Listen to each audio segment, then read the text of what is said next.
Hello साथियों, आज doctor बाबा साहब अम्बेडकर इनका 127वां जन्मदिन है और ये जन्मदिन सारे दुनिया में मनाया जा रहा है। जब मैं सवेरे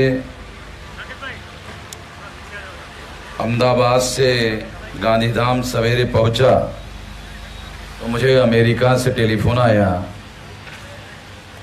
और टेलीफोन वाला मुझे कह रहा था कि हम लोग यूनाइटेड नेशंस ऑर्गेनाइजेशन में जो सारे दुनिया की सरकार है वहाँ पर, सारे दुनिया की जो सरकार है वहाँ पर बाबा साहब अम्बेडकर का जन्मदिन मनाया जा रहा है। तो निश्चित रूप से साथियों, हम लोगों को बहुत ज़्यादा खुशी की बात है कि यूनाइटेड नेशंस ऑर्गेनाइजेशन 211 देशों का संगठन है, 211 देशों की सरकार है।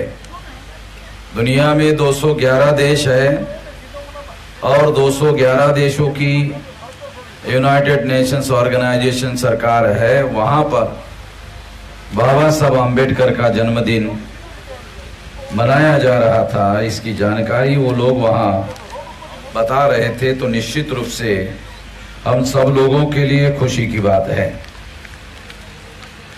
आज जन्मदिन के मौके पर आपके गांधीधाम में जो विषय चर्चा करने के लिए रखा गया है वो विषय है लोकतंत्र और ब्राह्मणवाद एक साथ नहीं चल सकते। Doctor B.R. अम्बेडकर। और ये बात बाबा साहब अम्बेडकर ने 20 मई 1956 को, यानी अपने मृत्यु के 5-7 महीने पहले ये बात उन्होंने अमेरिका का जो रेडियो है वॉइस ऑफ अमेरिका, वहां पर जो उन्होंने भाषण दिया था उस भाषण में उन्होंने ये बात कही थी। साथियों, इस विषय को जानने और समझने के लिए निश्चित रूप से हमें कुछ बैकग्राउंड की बातें जानना जरूरी है, समझना जरूरी है। 26 जनवरी 1950 को भारत का संविधान भारत में लागू हुआ और लागू होने के बाद 1952 में संविधान के अनुसार, भारत में संविधान के अनुसार 1952 में पहली बार लोकसभा का चुनाव हुआ। जब ये चुनाव हो रहा था तो उस समय पंडित जवाहरलाल नेहरू जो कश्मीरी ब्राह्मण थे, जो देश के उस समय के प्रधानमंत्री थे और कांग्रेस पार्टी के प्रेसिडेंट भी थे, उस समय के कांग्रेस पार्टी के प्रेसिडेंट और कांग्रेस पार्टी के प्रधानमंत्री पंडित जवाहरलाल नेहरू ने 3.5% ब्राह्मणों को 60% टिकटें दी और 47% ब्राह्मण चुनवा कर लाए। चुनवा कर लाने के बाद आजाद भारत में संविधान लागू होने के बावजूद भी जवाहरलाल नेहरू ने ये काम किया और जवाहरलाल नेहरू ने 3.5% ब्राह्मणों को 60% टिकटें दी, 47% ब्राह्मण चुनवा कर लाए और आजाद भारत की जो संसद है, जो सार्वभौम संसद है, जो प्रीमियर इंस्टीट्यूट है, सबसे ज्यादा शक्तिशाली संस्था है, उस संस्था पर पंडित जवाहरलाल नेहरू ने कांग्रेस के माध्यम से ब्राह्मणों का कब्जा करवाया। ये काम जवाहरलाल नेहरू ने किया। लोग जवाहरलाल नेहरू को आधुनिक भारत का निर्माता, महान समाजवादी, महान सेकुलर, धर्मनिरपेक्ष और बच्चों का चाचा ये कहा करते थे और आज भी कहते हैं। तो ये काम पंडित जवाहरलाल नेहरू ने किया। जब आजादी का आंदोलन चल रहा था तो यही पंडित जवाहरलाल नेहरू ने और उनके साथ गांधी जी ने भारत के प्रजा को यह वादा किया था, यह आश्वासन दिया था कि देश जब आजाद होगा तो सारे भारतीय आजाद होंगे, समस्त भारतवर्ष में रहने वाले लोग आजाद होंगे। मगर आजाद भारत में जो आजादी के लिए, आजादी के आंदोलन में शहीद हुए, जो आजादी के आंदोलन में आजादी के लिए मरे, अपनी जान कुर्बान की, जान उत्सर्ग किया, उन लोगों के साथ विश्वासघात करते हुए, उन लोगों के साथ धोखाधड़ी करते हुए पंडित जवाहरलाल नेहरू ने 3.5% ब्राह्मणों को 60% टिकटें दिया। और यदि 3.5% ब्राह्मणों को 60% टिकटें दिया तो इसका मतलब यह है कि 56.5% दूसरे लोगों के अधिकारों पर अतिक्रमण किया। इन दूसरे लोगों में क्षत्रिय वर्ण के भी लोग हैं, इन दूसरे लोगों में वैश्य वर्ण के लोग भी हैं, उनके साथ धोखा किया। और सबसे ज्यादा धोखेबाजी पंडित जवाहरलाल नेहरू ने, सबसे ज्यादा धोखेबाजी जिनकी संख्या 52% है, जिनको हम पिछड़ा वर्ग कहते हैं, जिनको हम ओबीसी कहते हैं। आपके गुजरात में लोग जिसको बख्शी मंडल पंच कहते हैं, तो उन लोगों के साथ सबसे ज्यादा धोखाधड़ी की गई। साथियों, ये धोखाधड़ी करके पंडित जवाहरलाल नेहरू ने आजाद भारत में भारतीयों का राज स्थापित करने के बजाय जवाहरलाल नेहरू ने ब्राह्मणों का राज स्थापित किया। और ऐसा करके जवाहरलाल नेहरू ने आजादी के लिए मरने वाले, आजादी के लिए शहीद होने वाले जो लोग हैं उनके साथ धोखाधड़ी की। संविधान ने सभी लोगों के लिए समानता का सिद्धांत लागू किया और इसके बावजूद भी जवाहरलाल नेहरू ने इसके विरोध में, समानता का विरोध करते हुए 3.5% ब्राह्मणों को 60% टिकटें दी, 47% ब्राह्मण चुनवा कर लाए, भारत के संसद पर ब्राह्मणों का कब्जा करवाया। भारतीयों का कब्जा करने के बजाय ब्राह्मणों का कब्जा करवाया। और डीएनए के अनुसार जिस तरह से अंग्रेज विदेशी थे, उसी तरह से डीएनए के अनुसार ब्राह्मण भी विदेशी है।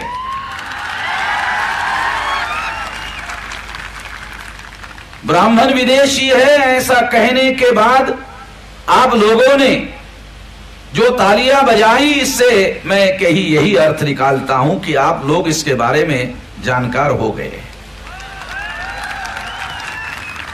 ब्राह्मणों ने जो अंग्रेज विदेशी थे उनको 15 अगस्त 47 को विदेश में भेजा। हम लोग जो ब्राह्मण हैं उनको विदेश में भेजने वाले नहीं हैं।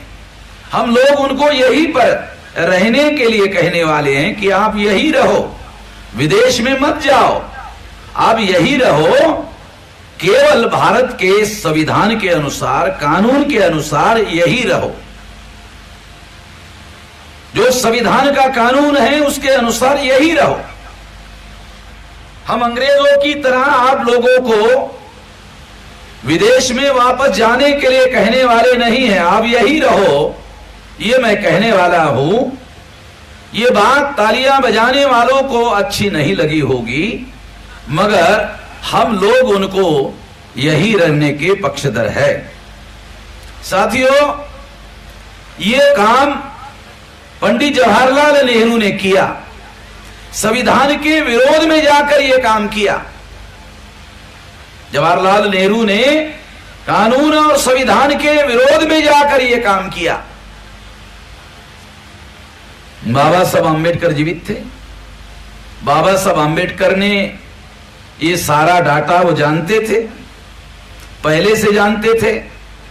37 के चुनाव में भी कांग्रेस ने यही किया था। सारे देश भर में जब चुनाव हुआ और जितने राज्यों में कांग्रेस को बहुमत मिला, सारे राज्यों के मुख्यमंत्री कांग्रेस के लोगों ने, गांधी जी ने ब्राह्मणों को बनाया था। ये सारा डाटा है, ये सारी सच्चाई है। और इस सच्चाई को जो मैं कह रहा हूं, कोई हाई कोर्ट और सुप्रीम कोर्ट में भी चुनौती नहीं दे सकता। अगर किसी ने देने की कोशिश की तो मेरे पास सारे डॉक्यूमेंट्री एविडेंस है, वो जज, हाई कोर्ट और सुप्रीम कोर्ट के जज के मुंह पर फेंक के मारूंगा। हम ये लड़ाई लड़ रहे हैं तो हम लोग जानते हैं, हम लोगों को भी डराने की कोशिश होती है। क्या होगा ज्यादा से ज्यादा, हमको गोली मार देंगे, इससे अलावा क्या हो सकता है। मगर अब किसी के गोली से हम डरने वाले नहीं हैं। ये लड़ाई लड़ते लड़ते मरेंगे, कुत्ते की मौत मरने वाले नहीं है।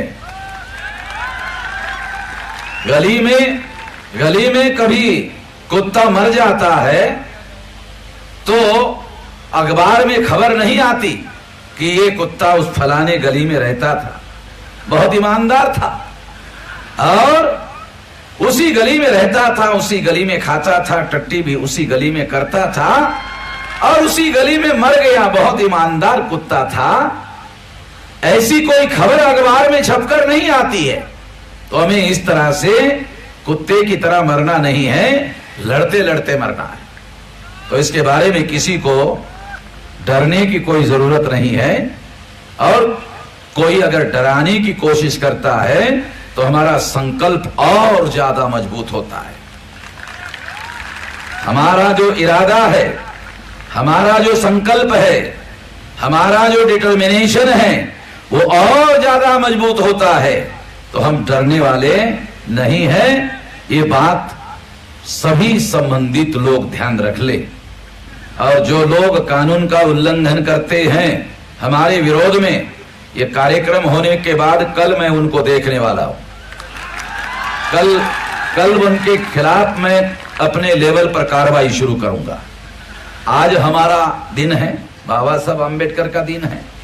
आज शांतिपूर्ण तरीके से कानून और संविधान के दायरे में रहकर हम लोग अपना काम कर रहे हैं और दूसरे लोग हमारे कार्यक्रमों में दखलंदाजी करने का काम करते हैं। हम उनके कार्यक्रमों में दखलंदाजी नहीं करते, उनके कार्यक्रमों में जाकर गड़बड़ी करने की कोशिश नहीं करते हैं। उनको अपना कार्यक्रम करने का अधिकार है, भारत के संविधान के अनुसार ऐसा हम मानते हैं। और वो लोग हमें कार्यक्रम करने का अधिकार नहीं है ऐसा मानते हैं। उनकी कोई बात हम मानने वाले नहीं है, ये वो ध्यान रखें। साथियों, जब जवाहरलाल नेहरू ने यह काम किया, बाबा साहब आंबेडकर जीवित थे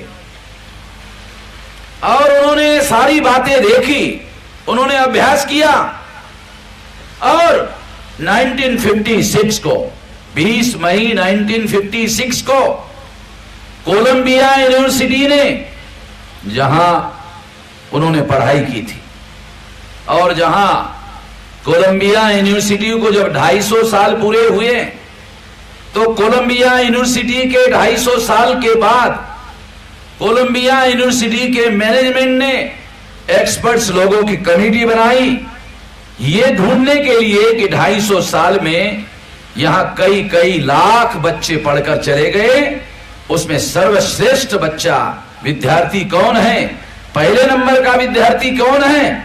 तो सारा अध्ययन करने के बाद उन्होंने घोषित किया कि डॉक्टर भीमराव अंबेडकर ही सर्वश्रेष्ठ विद्यार्थी हैं।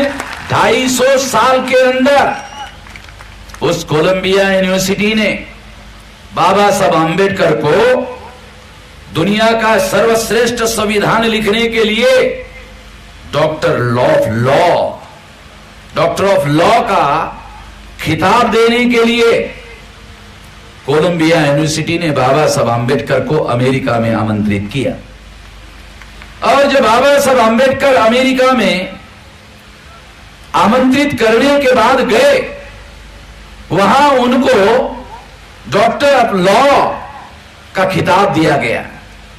यानी संविधान, जो बेहतरीन दुनिया का संविधान लिखा, उसके लिए उनको डॉक्टर ऑफ लॉ भारत के किसी यूनिवर्सिटी ने नहीं दिया, अमेरिका के कोलंबिया यूनिवर्सिटी ने उनको डॉक्टर ऑफ लॉ, उनके पास ऐसी बहुत सारी डॉक्टरेट थी, ये भी एक बहुत बड़ी कानून में डॉक्टरेट, बड़ा खिताब उनको देने के लिए आमंत्रित किया गया था। और जब वो अमेरिका में गए और जब उनको ये खिताब दिया गया, तो उस समय अमेरिका का जो अमेरिकन गवर्नमेंट थी, उसका सरकारी रेडियो था। उस समय कोई टीवी तो था नहीं, उस समय सरकारी रेडियो था। उस रेडियो का नाम था वॉइस ऑफ अमेरिका। वो वॉइस ऑफ अमेरिका के रेडियो वालों ने बाबा साहब अंबेडकर का एक इंटरव्यू लिया, और वो जो इंटरव्यू लिया, उस इंटरव्यू में उन्होंने ये बातें कही। क्या बात कही? कि भारत में ब्राह्मणवाद और लोकतंत्र एक साथ नहीं चल सकते, मगर जवाहरलाल नेहरू चलाने की कोशिश कर रहा है। जब उन्होंने देखा कि जवाहरलाल नेहरू ऐसा करने की कोशिश कर रहा है, तो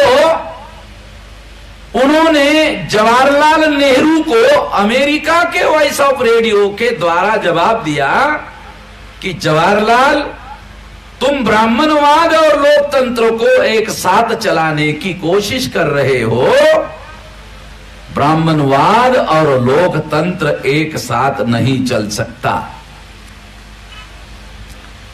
ये बात बाबा साहब अंबेडकर ने वॉइस ऑफ अमेरिका में कही, और जब उन्होंने ये बात कही, तो स्वाभाविक है कि ये बात किसी साधारण व्यक्ति ने नहीं कही, भारत के संविधान निर्माता उसने कही। इसलिए ये बहुत गंभीर बात थी। इस गंभीर बात को जो बाबा साहब अंबेडकर ने स्टेटमेंट दिया, उस गंभीर बात को आज हमें समझने की जरूरत है, हमें जानने की जरूरत है कि ये बात बाबा साहब अंबेडकर ने क्यों कही। जब उन्होंने ये बात कही, तो नया नया लोकतंत्र भारत में लागू हो रहा था। भारत का लोकतंत्र संक्रमणकालीन दौर से गुजर रहा था। ऐसे परिस्थिति में बाबा साहब अंबेडकर ने पंडित जवाहरलाल नेहरू को चेतावनी दी कि तुम ब्राह्मणवाद और लोकतंत्र को साथ साथ में चला रहे हो, दोनों बातें साथ साथ नहीं चलाई जा सकती। और अगर ऐसा करने की तुमने कोशिश की, लोकतंत्र खतरे में पड़ जाएगा और लोकतंत्र खत्म हो जाएगा। इसलिए साथियों, इस बात को समझने के लिए मैं आप लोगों को, जो दो सिद्धांत है, एक लोकतंत्र का सिद्धांत है और एक ब्राह्मणवाद का सिद्धांत है। लोकतंत्र क्या कहता है? लोकतंत्र कहता है कि लोकतंत्र में जितने नागरिक हैं सारे के सारे नागरिक बराबर है, ऑल आर इक्वल। सारे के सारे नागरिक बराबर है।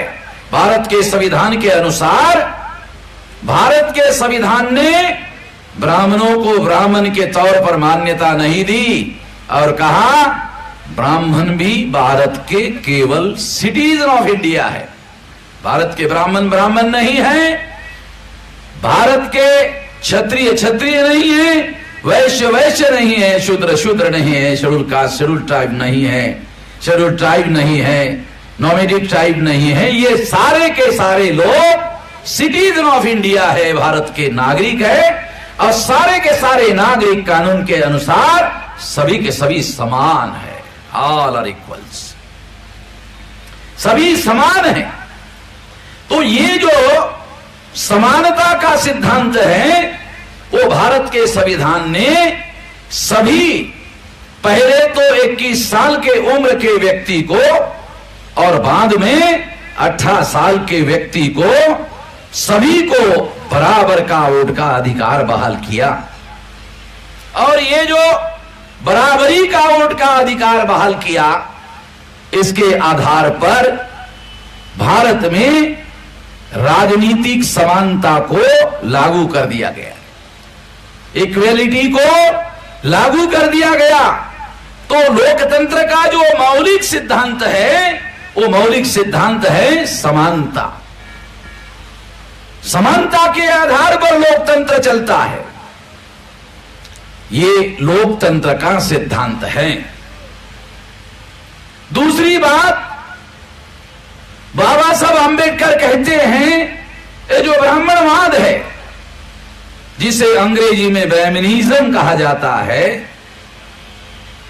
तो ब्राह्मणिज्म क्या है? तो उन्होंने कहा कि ब्राह्मणिज्म जो है सेंस ऑफ इनइक्वेलिटी, यानी ये असमानता का निचोड़ है। यानी ब्राह्मणवाद क्या है? तो ये असमानता का अर्क है, निचोड़ है।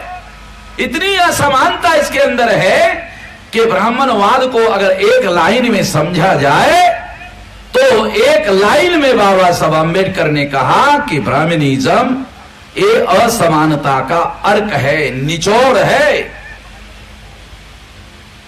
लोकतंत्र समानता के सिद्धांत पर चलता है और ब्राह्मणवाद असमानता के सिद्धांत पर चलता है।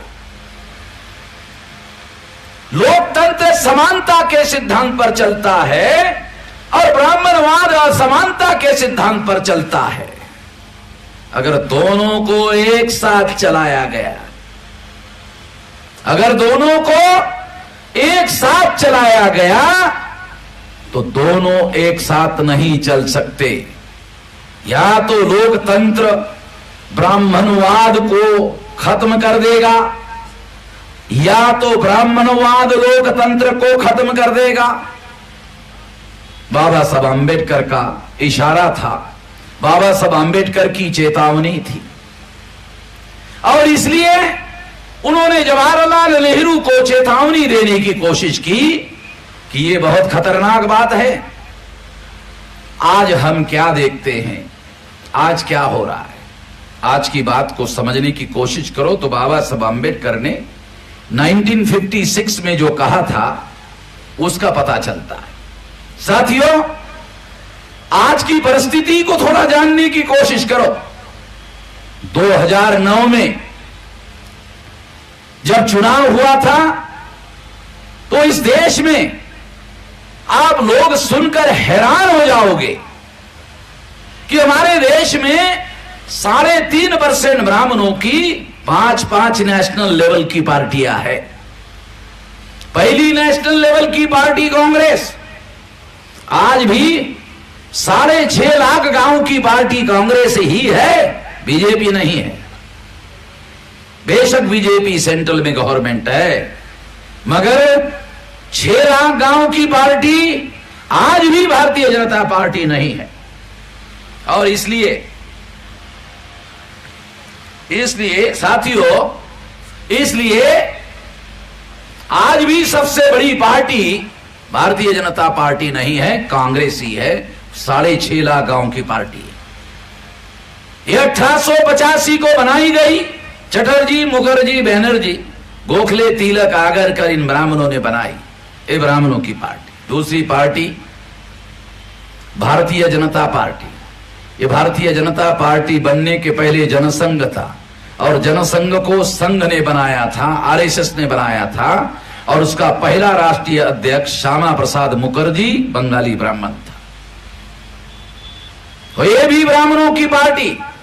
तीसरी ब्राह्मणों की पार्टी भारत की कम्युनिस्ट पार्टी। इसका पहला राष्ट्रीय अध्यक्ष श्रीपाद अमृत डांगे, ये बॉम्बे का कोकनस्थ ब्राह्मण, इसने बनाया था। ये भी ब्राह्मणों की पार्टी। चौथी ब्राह्मणों की पार्टी मार्क्सवादी कम्युनिस्ट पार्टी। ये पार्टी ईएमएस नंबूदिरीपाद, केरल के नंबूदिरी ब्राह्मण ने बनाई। और पिछले साल अक्टूबर महीने में तृणमूल कांग्रेस, ममता बनर्जी जो बंगाल की मुख्यमंत्री है, उसके पार्टी को राष्ट्रीय पार्टी का दर्जा दिया गया। वो भी ब्राह्मण बंगाल की। 5 नेशनल लेवल की पार्टियां केवल 3.5% ब्राह्मणों की है। पीपल्स रिप्रेजेंटेटिव एक्ट के अनुसार जिस पार्टी को 3 राज्यों में 6% वोट पड़ेंगे, उस पार्टी को नेशनल लेवल की पार्टी मानी जा सकती है। मगर ब्राह्मणों की तो संख्या ही 3.5% है। उनके संख्या के आधार पर वो पार्टी एक स्टेट की भी पार्टी नहीं बन सकती, और अगर स्टेट लेवल की भी पार्टी नहीं बन सकती तो उनकी 5 नेशनल लेवल की पार्टियां है। इससे सिद्ध होता है कि कानून और संविधान के विरोध में जाकर इन्होंने ये सारा षड्यंत्र किया। ऐसा करने में 5 पार्टियां बनाने में कामयाब हुए। मैं आपको 1952 के चुनाव का एक डॉक्यूमेंट्री एविडेंस बताता हूं, और डॉक्यूमेंट्री एविडेंस है कि जब बाबा साहब आंबेडकर 1952 में बॉम्बे में चुनाव लड़ रहे थे, तो काजरोलकर नाम का एक 7वीं फेल आदमी बाबा साहब आंबेडकर के ही संगठन में पहले काम करता था। उसको कांग्रेस ने, नेहरू ने तोड़ा, और उसको बाबा साहब आंबेडकर के चुनाव, उसके विरोध में चुनाव लड़ने के लिए कहा। उसने कहा कि मेरे पास पैसा नहीं है, मैं चुनाव नहीं लड़ूंगा। नेहरू ने कहा कि तुम चुनाव लड़ो, पैसे की चिंता मत करो। जवाहरलाल नेहरू ने उसको चुनाव लड़ने के लिए 25,000 रुपया भेजा। चुनाव आयोग ने मर्यादा निश्चित की थी कि 2,000 रुपया 1952 के चुनाव में खर्चा कर सकते हो, मगर नेहरू ने उसको 25,000 रुपया भेजा, जिसकी आज के तारीख में कीमत 2.5 करोड़ रुपया। 2.5 करोड़ रुपया आज के तारीख का जवाहरलाल नेहरू ने काजरोलकर को, बाबा साहब आंबेडकर को चुनाव में परास्त करने के लिए भेजा। और जब बाबा साहब आंबेडकर काजरोलकर को 25,000 रुपया भेजा, तो काजरोलकर ने कहा कि इतना सारा पैसा क्यों भेजा? तो नेहरू ने काजरोलकर को कहा, तो क्या बाबा साहब आंबेडकर कोई ऐरिया गैरिया नत्थु खैरिया है जो 2000 में हर बात होगे? कानून के आधार पर डॉक्टर आंबेडकर को आप हरवा नहीं सकते। गैर कानूनी तरीके से काम करोगे तब तो हरवा सकते हो। 25,000 रुपया खर्चा करवा कर बाबा साहब आंबेडकर को चुनाव में हरवाया गया। जीतने के बाद काजरोलकर बाबा साहब आंबेडकर का आशीर्वाद लेने के लिए दादर में उनके घर गए। जब दादर में उनके घर गए, तो घर में जाने के बाद बाबा साहब आंबेडकर को उन्होंने कहा, एक वकील, उनका जीवनीकार खैर मोड़े वकील बैठा हुआ था, तो खैर मोड़े के सामने उसने कहा कि मैं आपके खिलाफ चुनाव लड़ना नहीं चाहता था। नेहरू जी ने मुझे चुनाव लड़वाया, मेरे पास तो पैसा भी नहीं था, नेहरू जी ने आपके खिलाफ चुनाव लड़ने के लिए 25,000 रुपए मेरे को भेजा। वकील सुन रहा था। वकील ने रिकॉर्ड किया बाबा साहब आम्बेडकर के जीवनी में और लिखा कि 25,000 जवाहरलाल नेहरू ने भेजा था। वो जीवनी मैंने पढ़ा, वो डॉक्यूमेंट्री एविडेंस है कि जवाहरलाल नेहरू ने बाबा साहब आम्बेडकर को गैर कानूनी और गैर संवैधानिक तरीके से चुनाव में हरवाने के लिए 25,000 रुपया भेजा था उस समय के। और ये जो 25,000 रुपया भेजा था, ये उसने खैर मोड़े ने अपनी किताब में लिखा, और वो किताब में लिखा और वामन मेश्राम पढ़ना ही ले, ऐसे कैसे हो सकता है? तो मेरे पास उसका डॉक्यूमेंट्री एविडेंस है। तो इसके आधार पर मैं ये कहता हूं। फिर उसने बाबा साहब को कहा कि अब मैं जीत कर ही आया हूं, तो आप मुझे आशीर्वाद दीजिए। तो बाबा साहब आम्बेडकर ने उसको आशीर्वाद दिया और कहा कि हाथी अगर बैठ भी जाता है तो भी वो गधे से ऊंचा होता है।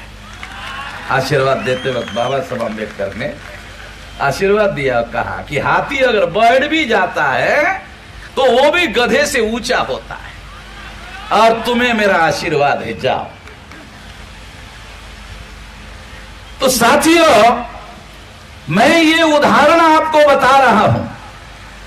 तो ये उदाहरण असाधारण किस्म का उदाहरण है, क्योंकि ये पंडित जवाहरलाल नेहरू के द्वारा अपनाया गया।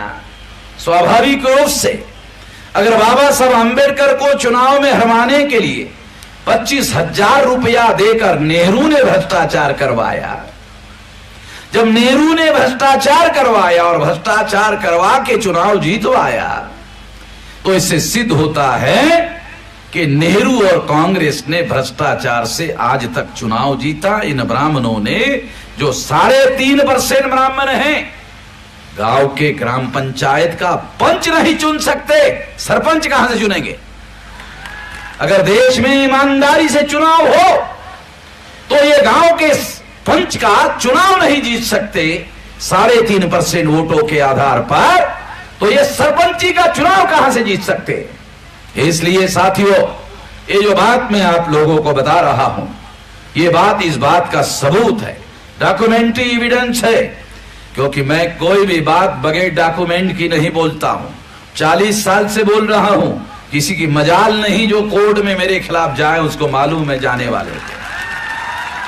अगर वो गया तो मान लो मैंने उसका 3-13 कर दिया। इस सब तो मेरे पास पूरा का पूरा जो एविडेंस मुझे मिलता नहीं है, मैं लंदन में जाके लेके आता, क्योंकि ब्राह्मणों का सारा कच्चा चिट्ठा उधर लंदन में रखा हुआ है। अंग्रेज लोग सब लेके गए हैं और वहां सारा रिकॉर्ड में रखा हुआ है, और वो सारा रिकॉर्ड जो है, हम जो भी चाहिए वो हमारे पास में है। इसलिए साथियों, मैं कभी कोई कानून के विरोध में जाकर काम नहीं करता, संविधान के विरोध में जाकर काम नहीं करता। जो लोग करते हैं उनकी बातें कहता हूं, वो करते हैं मैं कहता हूं। वो संविधान के विरोध में जाके काम करते हैं, वो काम उन्होंने किया, संविधान के विरोध में किया, ये मैं कहता हूं। वो करते हैं मैं कहता हूं। जब करना अपराध नहीं है तो कहना अपराध कैसे है? जब तुम्हारा करना अपराध नहीं है तो मेरा कहना अपराध कैसे है? मैं जानता हूं, सुप्रीम कोर्ट के लॉयर को भी मैं सलाह देता हूं। मेरे पास इतनी बुद्धि जरूर मेरे पास में है, और हमारे पुरखों से पढ़कर जानकारी लेकर ये जानकारी हम लोगों ने हासिल की। इसलिए साथियों, ये बात मैं आप लोगों को समझाने के लिए बता रहा हूं, क्योंकि हम लोग कानून और संविधान के दायरे में रहकर काम करते हैं। इसलिए ये बात आपको भी समझा रहा हूं, आपको भी कानून के दायरे में रहकर ही कार्य करना है। साथियों, तो इस तरह से इस देश में कानून और संविधान के विरोध में जाकर 3.5% ब्राह्मणों ने 5-5 नेशनल लेवल की पार्टियां बनाई। और आज कांग्रेस जाती है तो बीजेपी आती है, बीजेपी जाती है तो कांग्रेस आती है। काशीराम जी कहा करते थे, एक नागनाथ है तो एक सापनाथ है। नागनाथ जाता है तो सापनाथ आता है, सापनाथ जाता है तो नागनाथ आता है। नागनाथ डसले तो भी मरना तय है, सापनाथ डसले तो भी मरना तय है। इसलिए साथियों, क्योंकि नागनाथ में भी जहर होता है, सापनाथ में भी जहर होता है, इसलिए ये जो लोग हैं, ये जहर वाले लोग हैं, इनकी पार्टियां नेशनल लेवल की है। तो आज 5-5 नेशनल लेवल की पार्टियां इनकी है। इसका मतलब है कि देश पर ब्राह्मणों का राज है, राज्यों में भी ब्राह्मणों का राज है, केंद्र में भी ब्राह्मणों का राज, राज्यों में भी ब्राह्मणों का राज। नीतीश कुमार का ले लो, वो कभी कांग्रेस के समर्थन से मुख्यमंत्री बनता है तो कभी बीजेपी के समर्थन से मुख्यमंत्री बनता है, आइदर और उनका ही कब्जा है। इसलिए ये सारी परिस्थिति मैं आपको समझा रहा हूं। बाबा साहब आंबेडकर ने 1956 को जवाहरलाल नेहरू को चेतावनी दी थी कि ब्राह्मणवाद और लोकतंत्र एक साथ नहीं चला करते हैं, चेतावनी दी थी। आज वही हुआ जो बाबा साहब आंबेडकर ने कहा था, जो चेतावनी बाबा साहब आंबेडकर ने दी थी कि ऐसा नहीं हो सकता। मगर तुम, जवाहरलाल नेहरू को उन्होंने चेतावनी देते हुए कहा कि तुम ऐसा करने की कोशिश कर रहे हो, एक साथ चलाने की कोशिश कर रहे हो, इसका बहुत भयंकर परिणाम निकलेगा। तो आज लोकतंत्र के 4 पिलर हैं। जो देश की संसद है उसमें 2014 के चुनाव में ब्राह्मणों के पार्टी के 411 मेंबर पार्लियामेंट है आउट ऑफ 543। और दूसरी बात, जो लोकतंत्र का दूसरा पिलर है, ये जो संसद है, ये विधायिका है, यहां कानून बनाया जाता है। कानून बनाने के लिए 366 मेंबर चाहिए, 230 मेजोरिटी उनके पास उससे कई ज्यादा है।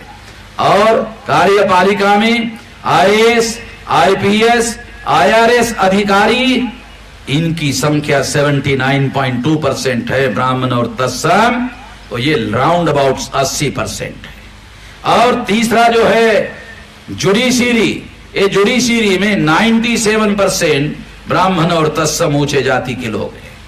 और चौथा जो पिलर है वो मीडिया, 4 प्रकार का मीडिया है। एक है इलेक्ट्रॉनिक मीडिया, ब्राह्मण बनिया का कब्जा। दूसरा है प्रिंट मीडिया, जिसमें अखबार और किताबें छपती है, उस पर भी ब्राह्मण बनिया का कब्जा।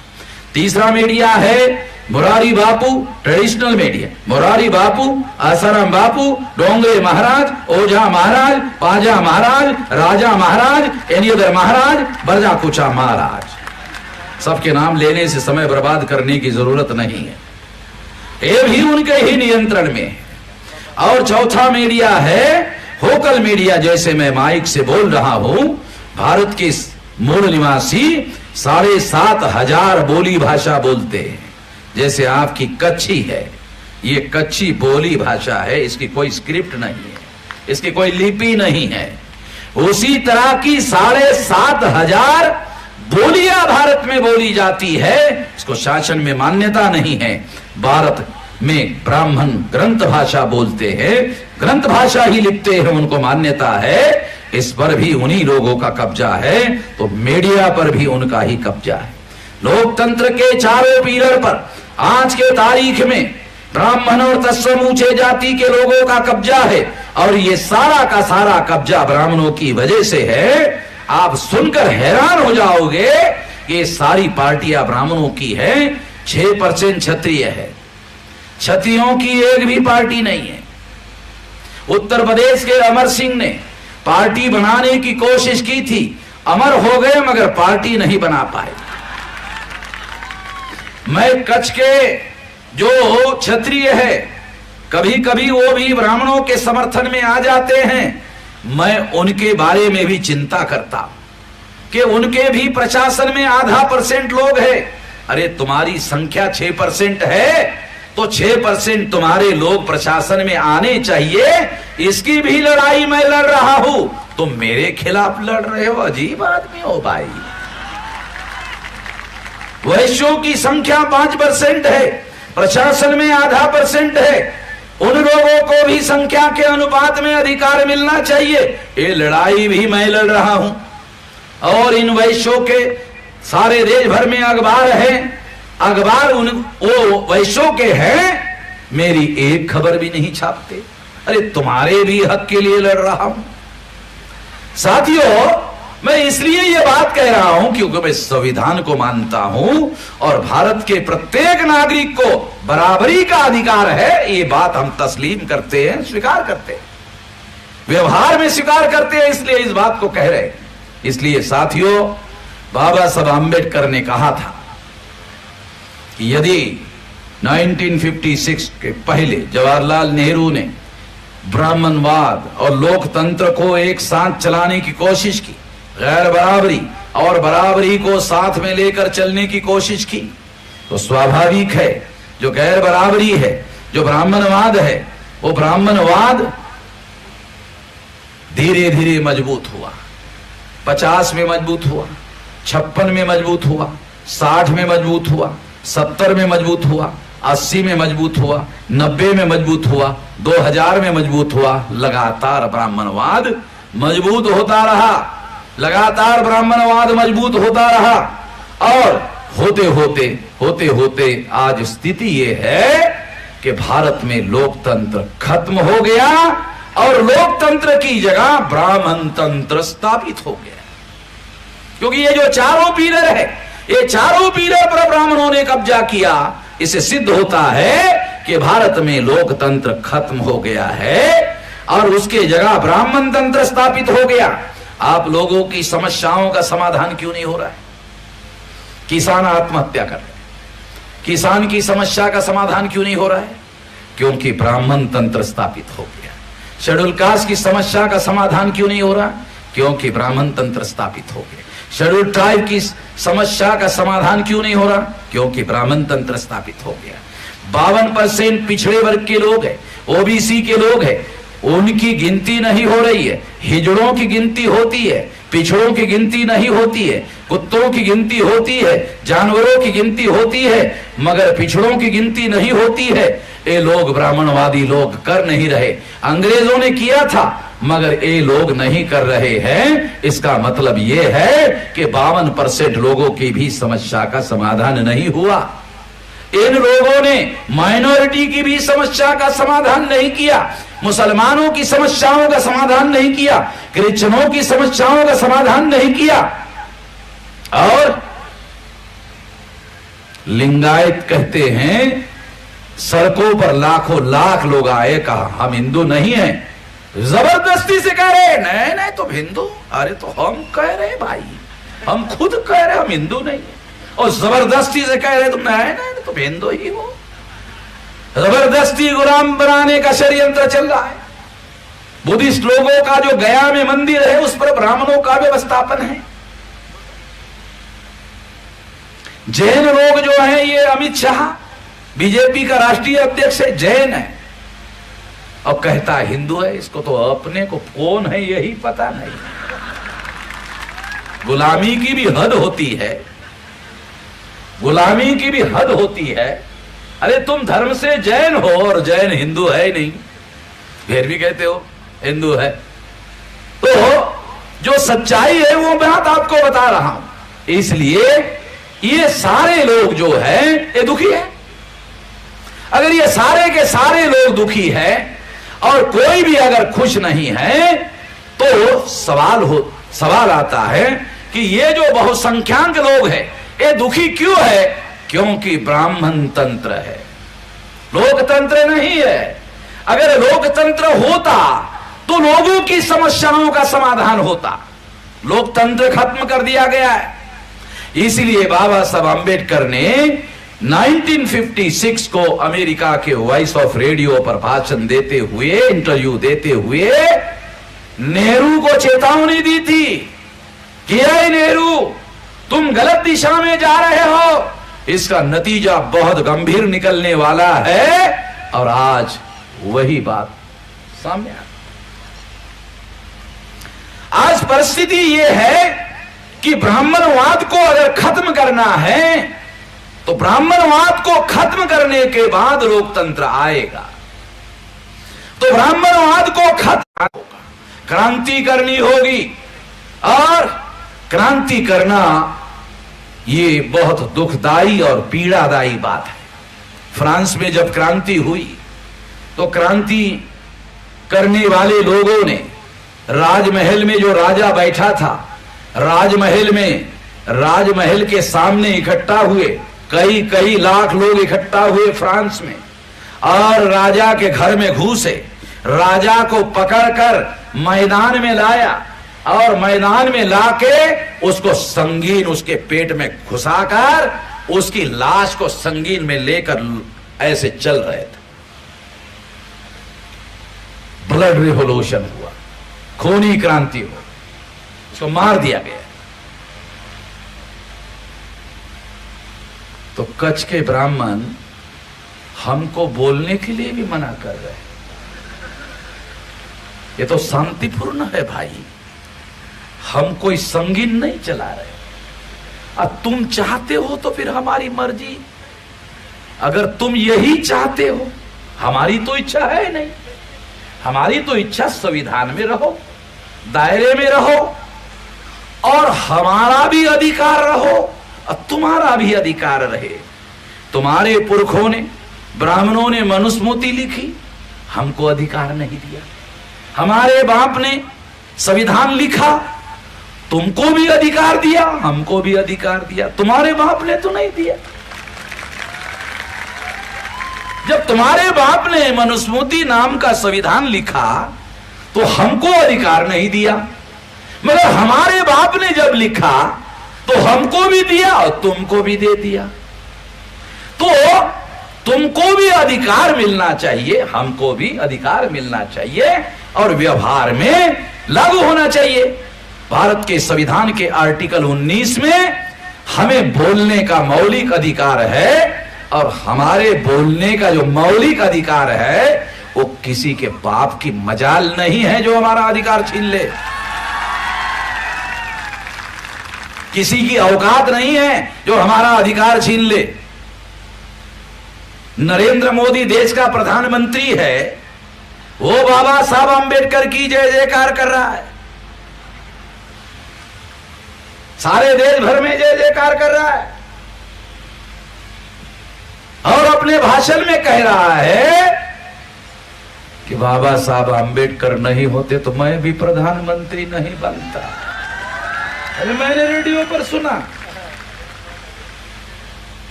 तो बाबा साहब अंबेडकर ने कमजोर से कमजोर आदमी को ताकतवर बनाया।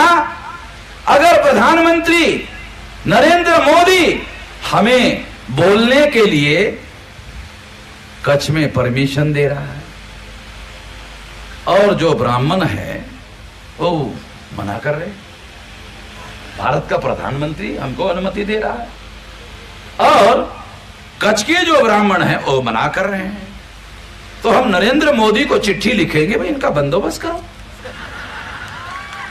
इनका बंदोबस्त करो, या फिर हमें कहो कि मेरे बस की बात नहीं है, या तो हमें कहो कि मेरे बस की बात नहीं मेश्राम जी, मैं आपको कच्छ के पुलिस देता हूं, पुलिस की ताकत आपको देता हूं, आप बंदोबस्त कर लो। तो मैं नरेंद्र मोदी को कहूंगा मुझे पुलिस की जरूरत नहीं, मेरे जो मूल निवासी कच्छ के लोग हैं उतनी ही ताकत मुझे बहुत, ज्यादा लोगों की जरूरत नहीं है। और जितना जोर से आपने आवाज निकाला, अगर उतना पेशाब कर दिया ना तो बह जाएंगे, ज्यादा मेहनत करने की जरूरत नहीं रहेगी। हाँ हाँ कोई बात नहीं, जहां जाएगा जाएगा, वो उसकी मर्जी है, जहां जाएगा। हमको कोई इतराज थोड़ी है, अगर वो खुद अपनी मर्जी से जहां जाना चाहता है जाए। साथियों, मैं अपनी बात को विराम देने के पहले कुछ बातें आप लोगों को कहना चाहता हूं, और वो बात यह है कि आज हमारे सामने एक बहुत बड़ा संकट आकर खड़ा हो गया है। वो संकट ईवीएम मशीन का है, और हमने सुप्रीम कोर्ट में मैंने केस दायर किया था।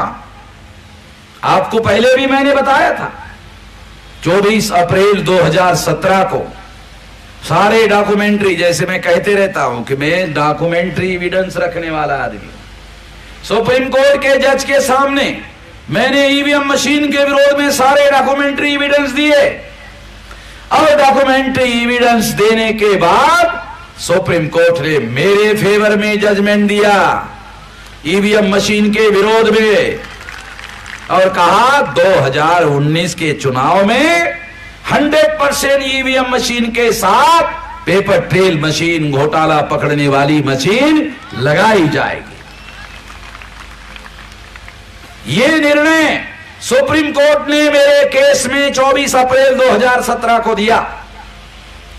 मैं उस समय अमेरिका में था, और अमेरिका से जब मैं वापस आया और जजमेंट पढ़ा, तो सुप्रीम कोर्ट ने आधा जजमेंट दिया और आधा जजमेंट छोड़ दिया। तो आधा जजमेंट कौन सा छोड़ दिया, वो बताकर मैं अपनी बात समाप्त करना चाहता हूं। महाराष्ट्र में विधानसभा का चुनाव हो रहा था, तो अमरावती के चुनाव क्षेत्र में विधानसभा में प्रोफेसर राणे नाम के एक व्यक्ति चुनाव लड़ रहे थे। जब काउंटिंग शुरू हुआ तो उस बूथ पर उसको 0 वोट निकला। वो अखबार वालों को बता रहा था कि इस बूथ पर मेरे कार्यकर्ताओं ने वोट दिया, मेरे रिश्तेदारों ने वोट दिया, मेरे समर्थकों ने वोट दिया, मेरे बीवी ने वोट दिया।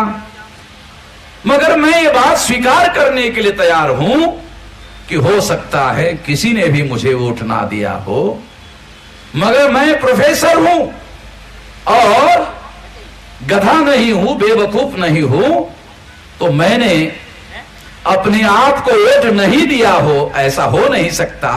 तो कम से कम ईवीएम में 1 वोट राणे को निकला। अरे इतना तो निकाला जाता। राणे ने अखबार वालों को कहा कि राणे को 1 वोट निकला। अरे ये तो कहते, ये तो निकालते। उसने अखबार वालों को कहा, अखबार वालों ने कहा हां बात सही है कि आपको कम से कम 1 वोट तो निकाला जाना चाहिए था। हमारी सहानुभूति है आपके प्रति, मगर हम सहानुभूति के अलावा कुछ नहीं कर सकते। हमारी केवल सहानुभूति आपके प्रति है। वहां से उसने मुझे टेलीफोन किया और कहा, मेचराम जी ऐसा हुआ, क्या करूं? मैंने कहा चुनाव अधिकारियों को लिख कर दे दो और कहो, चुनाव अधिकारी को लिख कर दे दो और कहो, क्या कहो? चुनाव अधिकारियों को यह बात लिख कर दे दो और सारा बूथ वाइज डाटा हमें दे दो। अधिकारी ने दे दिया। तो जिस बूथ पर उसको 0 वोट निकला, जहां उसने खुद वोट दिया, उसके बीवी ने वोट दिया, उसके कार्यकर्ता ने दिया, वो सारा डाटा मैंने सुप्रीम कोर्ट में, सारा सबूत मैंने सुप्रीम कोर्ट को दिया, लिखित दिया, चुनाव आयोग के अधिकारियों का दिया। दूसरा, महाराष्ट्र के चंद्रपुर में वहां के कैंडिडेट ने लिख कर दिया कि हमें रिकाउंटिंग चाहिए। तो अधिकारी ने कहा रिकाउंटिंग नहीं हो सकता। तो ही कैंडिडेट ने कहा सुप्रीम कोर्ट 8 अक्टूबर 2013 के जजमेंट में कहता है, अधिकारियों को पढ़ के सुनाया। पैरा नंबर 28 में सुप्रीम कोर्ट ने कहा रिकाउंटिंग करना होगा, और रिकाउंटिंग करना होगा तब कागज के टुकड़ों की गिनती करनी होगी, जो पेपर ट्रेल से कागज बाहर निकलता है। तो इसलिए जब ये बात उसने कही तो उस अधिकारी ने कहा कि नहीं हो सकता। सुप्रीम कोर्ट ने ऑर्डर दिया होगा, बात सही है, मगर नहीं हो सकता। तो कहा क्यों नहीं हो सकता? कहा कि चुनाव आयोग ने 3 अलग अलग रूल बनाए हैं। कहा कौन से बनाए हैं, लिख कर दे दो। तो लिख कर दिया। वो 3 रूल उन्होंने लिख कर दिया। रूल नंबर पहला रूल था, और रूल लिख कर दिया। ये रूल ये था कि जो सेकंड नंबर का कैंडिडेट है, जो हारा हुआ सेकंड नंबर का कैंडिडेट है, केवल उसे ही रिकाउंटिंग करने की मांग करने का अधिकार होगा। ऐसा रूल बनाया। ये रूल संविधान के अनुसार इक्वेलिटी बिफोर लॉ का उल्लंघन है, क्योंकि तीसरे नंबर के कैंडिडेट को और 10वें नंबर तक के कैंडिडेट को रिकाउंटिंग की मांग करने का अधिकार नहीं होगा। ये उसके इक्वेलिटी बिफोर लॉ का उल्लंघन है, समानता के अधिकार का उल्लंघन है, मौलिक अधिकार का उल्लंघन है। और जो नियम कानून संविधान के अधिकार का, मौलिक अधिकार का उल्लंघन करता है, वो असंवैधानिक माना जाता है। तो ये रूल असंवैधानिक है। असंवैधानिक होने के बावजूद भी भारत सरकार ने, लॉ मिनिस्टर ने और चुनाव आयोग ने यह रूल बनाया। क्यों बनाया? क्योंकि बीजेपी के विरोध में कांग्रेस को सेकंड नंबर के वोट पड़ते हैं, और कांग्रेस के विरोध में बीजेपी को सेकंड नंबर के वोट पड़ते हैं। तो बीजेपी और कांग्रेस और बीजेपी का इस ईवीएम पर समझौता है। इसलिए आज तक बीजेपी ने कभी सेकंड नंबर के वोट पड़ने के बावजूद भी रिकाउंटिंग की मांग नहीं की। गुजरात में कई जगह कांग्रेस को सेकंड नंबर के वोट पड़े, एक भी जगह कांग्रेस ने रिकाउंटिंग की मांग नहीं की। हैरान करने वाली बात, सुप्रीम कोर्ट का लॉयर अभिषेक मनु सिंघवी जो कांग्रेस का है, रिजल्ट आने के पहले सुप्रीम कोर्ट गया तो जज ने कहा, वकील साहब इतनी भी जल्दी क्या है, रिजल्ट आने दो, आने के बाद सुप्रीम कोर्ट आ जाओ। सुप्रीम कोर्ट ने अभिषेक मनु सिंघवी को, जो कांग्रेस के वकील थे, अभी राज्यसभा के मेंबर है, कि चुनाव गुजरात का होने के बाद कोर्ट में आ जाओ। चुनाव होने के बाद वो वकील कोर्ट नहीं गया, रिजल्ट आने के पहले गया।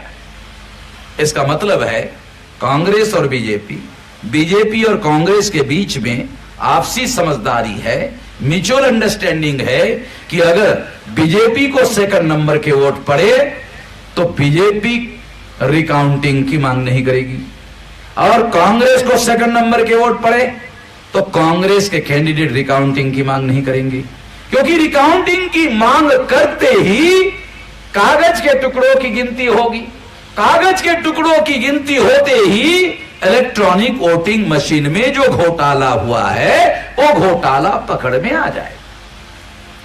इसलिए चुनाव आयोग ने, भारत सरकार ने और लॉ मिनिस्टर ने रूल बनाया कि सेकंड नंबर का कैंडिडेट ही रिकाउंटिंग की मांग कर सकता है। आप सेकंड नंबर के नहीं हैं, इसलिए आपको रिकाउंटिंग की मांग मानी नहीं जा सकती। ये पहला रूल गलत होने के बावजूद भी उन्होंने बनाया। दूसरा रूल कि यदि किसी बूथ पर विवाद है तो विवादित बूथ पर रिकाउंटिंग हो सकता है। मेरा कहना यह है कि पहले बैलेट पेपर हुआ करता था, और जब कोई कैंडिडेट रिकाउंटिंग की मांग करता था तो सारे चुनाव क्षेत्र में रिकाउंटिंग होती थी। जब बूथ में, बैलेट पेपर में सारे बूथ में रिकाउंटिंग होती थी तो ईवीएम मशीन में सारे बूथ पर क्यों नहीं होती है? इसलिए नहीं होती है क्योंकि दूसरे बूथ पर इलेक्ट्रॉनिक मशीन में घोटाला हुआ है, वहां वो रिकाउंटिंग करना नहीं चाहते, इसलिए केवल एक बूथ पर रिकाउंट करना चाहते हैं। ये दूसरा रूल भी उन्होंने अपने हिसाब से बनाया है ताकि घोटाले पर पर्दा डाला जा सके। तीसरा रूल उन्होंने बनाया कि यदि हारा हुआ कैंडिडेट रिकाउंटिंग करने के बाद जीत सकता है तो ही रिकाउंटिंग होगी, अन्यथा रिकाउंटिंग नहीं होगी। ये रूल भारत सरकार ने, लॉ मिनिस्टर ने और चुनाव आयोग ने बनाए। तीनों के तीनों रूल सुप्रीम कोर्ट ने 8 अक्टूबर 2013 को जो निर्णय दिया उस निर्णयों के विरोध में है। क्योंकि सुप्रीम कोर्ट जब कोई निर्णय देता है, हाई कोर्ट जब कोई निर्णय देता है, तो सरकार को कंप्लायंस करना पड़ता है। कंप्लायंस का मतलब है उस ऑर्डर को अमल में लाने की व्यवस्था करनी पड़ती है। मगर ये जो रूल भारत सरकार ने बनाए, चुनाव आयोग ने बनाए, ये सुप्रीम कोर्ट का जो प्यारा नंबर 28 में 8 अक्टूबर 2013 का जो जजमेंट है, ये रूल उन्होंने सुप्रीम कोर्ट के आदेश पर अमल करने के बजाय ना अमल करने के लिए रूल बनाए। ये रूल अपने आप में सुप्रीम कोर्ट के आदेश का उल्लंघन है, और ये रूल अगर उल्लंघन है तो सिद्ध होता है कि उन्होंने ऐसे रूल बनाकर सुप्रीम कोर्ट के आदेश का उल्लंघन किया, कंटेम्प्ट ऑफ कोर्ट किया, न्यायपालिका की अवमानना की। साथियों, ये जो न्यायपालिका की उन्होंने अवमानना की, ये अवमानना के विरोध में हम लोग, ये जो भी डॉक्यूमेंट मैंने आपको बताए वो सारे डॉक्यूमेंट हमने सुप्रीम कोर्ट को दिए, दोबारा दिए, और कोर्ट को हमने कहा कि इस पर फैसला लिया जाए। यदि सुप्रीम कोर्ट ने as per the provision of the constitution फैसला नहीं लिया तो हमारे सामने एकमात्र विकल्प बचेगा, और वो विकल्प ये है कि 2019 के चुनाव में हम वोट डालने के लिए जाएंगे, और वोट डालने के बाद वो मशीन उठाएंगे और उठाकर जमीन पर पटकेंगे और ईवीएम मशीन को तोड़ देंगे। ईवीएम मशीन को तोड़ देंगे और संविधान को और कानून को और संविधान को और लोकतंत्र को बचाने के लिए जेल में जाएंगे। आज मैं तोड़ने की बात कर रहा हूं, मैं जानता हूं ये तोड़ने की बात गैर कानूनी है, और कच्छ के पुलिस अगर चाहे तो मुझे अरेस्ट कर सकते हैं, मैं जेल में जाने के लिए तैयार हूं। सारे देश भर में कह रहा हूं, सारे देश की पुलिस मुझे अरेस्ट नहीं कर रही है। मैं कह रहा हूं भाइयों, पुलिस भाइयों, मुझे अरेस्ट करो, वो कर नहीं रहे, क्योंकि वो जानते थे, क्या जानते हैं, कि गांधी जी भी जेल में जाते जाते महान हो गए। गांधी जी महान नहीं थे, गांधी जी जेल में जाते जाते महान हो गए। वो अमन में शाम को जेल में डालेंगे और ज्यादा महान हो जाएगा। पहले ही जितना महान है उससे ही खतरा पैदा हो गया। अगर और ज्यादा महान हो गया, और ज्यादा अगर महान हो गया, और ब्राह्मणों ने मिलकर अगर उन्होंने मुझे जेल में डाला तो मैं महान हो जाऊंगा। अंग्रेजों ने गांधी जी को जेल में डालते डालते महान बना दिया था। जब गांधी जी महान हो गए और गांधी जी को एहसास हुआ कि मैं महान हो गया हूं, तब उन्होंने कहा, अंग्रेजों भारत छोड़ो। अंग्रेजों कहा भारत छोड़ो। अगर ब्राह्मणों ने अंग्रेजों की तरह मुझे जेल में डाल दिया तो मैं भी महान हो जाऊंगा, और फिर एक दिन मैं भी कहूंगा, ऐ ब्राह्मणों भारत छोड़ो। ब्राह्मणों को मालूम है ये बात, पहले ही मालूम है, इसलिए वो कलेक्टर के पास निवेदन देते हैं, बाकी कुछ करते नहीं है, कागज में केवल निवेदन देते रहते हैं। अब वो निवेदन जो दिया हुआ है उसकी कॉपी कल हम मांगेंगे, और डॉक्यूमेंट्री एविडेंस के आधार पर उनके खिलाफ एट्रोसिटीज का केस दाखिल करेंगे। सुप्रीम कोर्ट कहता है कि सबूत हो तो उसको जरूर जेल में डालो, और उन्होंने लिखित दिया तो सबूत है। सुप्रीम कोर्ट कहता है सबूत है तो जेल में डालो, अब इन्होंने खुद ही लिख कर दिया, इसका मतलब सबूत है। सबूत है तो इनको जेल में डालने के लिए कोई दिक्कत नहीं है, और उनको जेल में डालने से वो महान भी होने वाले नहीं है। उनको जेल में डालने से वो महान भी होने वाले नहीं है।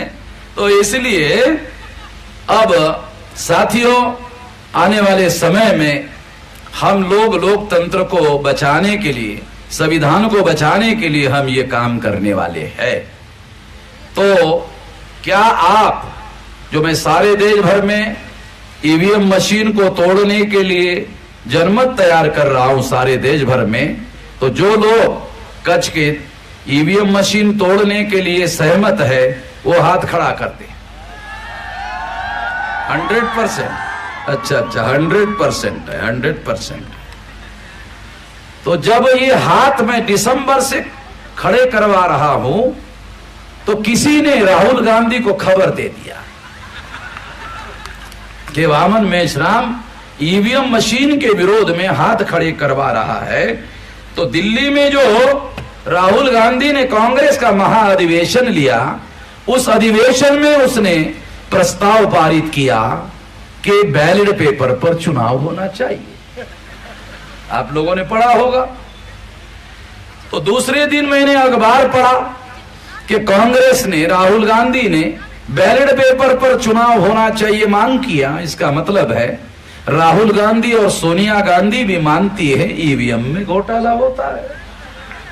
इसलिए साथियों, उसको लगता है कि अगर ये लोग ऐसे ही हाथ खड़े करवा रहे हैं मेश्राम जी, तो फिर तो 2019 का चुनाव में राहुल गांधी को चुनाव जीतना बहुत संकट में होगा, और जितने लोग हाथ खड़े करेंगे वो राहुल का समर्थन करने वाले नहीं है। और इसलिए साथियों कि राहुल गांधी का, जब राहुल गांधी ने रेजोल्यूशन पास किया तो दूसरे दिन नरेंद्र मोदी ने कहा कि हम भी तैयार हैं। तो मैंने सोशल मीडिया में वीडियो रिकॉर्ड किया और कहा कि यदि बैलेट पेपर पर चुनाव होना चाहिए ऐसा राहुल गांधी कहते हैं, यदि राहुल गांधी ईमानदार है, मुझे तो नहीं लगता ईमानदार है, यदि ईमानदार है तो बैलेट पेपर पर चुनाव करवाने के लिए राहुल गांधी आंदोलन करे। यदि राहुल गांधी आंदोलन करता है बैलेट पेपर में चुनाव करवाने के लिए, तो वामसेक, भारत मुक्ति मोर्चा, बहुजन क्रांति मोर्चा उस आंदोलन में पूरे संगठन शक्ति के साथ शामिल होगा। मगर राहुल गांधी ने कागज में रेजोल्यूशन पास कर दिया और उस दिन के बाद चुप हो गया। इसका मतलब है कि राहुल गांधी हमारे लोगों के साथ धोखाधड़ी करने का काम कर रहे हैं। उसके बारे में हमको सतर्क रहना चाहिए। और नरेंद्र मोदी को भी समझ में आ गया कि राहुल गांधी लोगों को धोखा देने के लिए रेजोल्यूशन पास किया, तो उसने भी कहा हम भी समर्थन करेंगे। तो इसलिए साथियों, ये बात जो बैलेट पेपर पर चुनाव करवाने की बात कर रहे हैं, वो लोगों का डायवर्शन करना चाहते, दिशा भूल करना चाहते हैं, उन पर यकीन नहीं करना होगा। और हमारे पास अभी दो हथियार है। पहला संवैधानिक अधिकार, कानूनी अधिकार। हमने सारे डॉक्यूमेंट्री एविडेंस सुप्रीम कोर्ट को दिए, क्योंकि हम संविधान को मानते हैं, कानून को मानते हैं, और कानून के आधार पर सुप्रीम कोर्ट ऑर्डर करे और मामला ठीक कर दे। अगर नहीं करते हैं तो फिर हम लोगों को कानून का हाथ लेना पड़ेगा। और कानून हाथ में हम तब लेंगे जब सुप्रीम कोर्ट अपनी संवैधानिक जिम्मेदारी निभाने का काम नहीं करेगा, तब हम ये काम करें। किसी न किसी को संविधान तो बचाना होगा। साथियों, इसलिए आप सभी लोगों को अनुरोध है कि आने वाले समय में आप लोगों की जिम्मेदारी बहुत ज्यादा है। लोकतंत्र को बचाने के लिए, लोकतंत्र की रक्षा करने के लिए, संविधान की रक्षा करने के लिए हम लोगों को आने वाले समय में संगठित होना होगा और आंदोलन के लिए तैयार रहना होगा। आभार विधि करने से पहले एक खास चाबी होंडा की एक मिली है, जिसके भी हो इधर आकर ले सकता।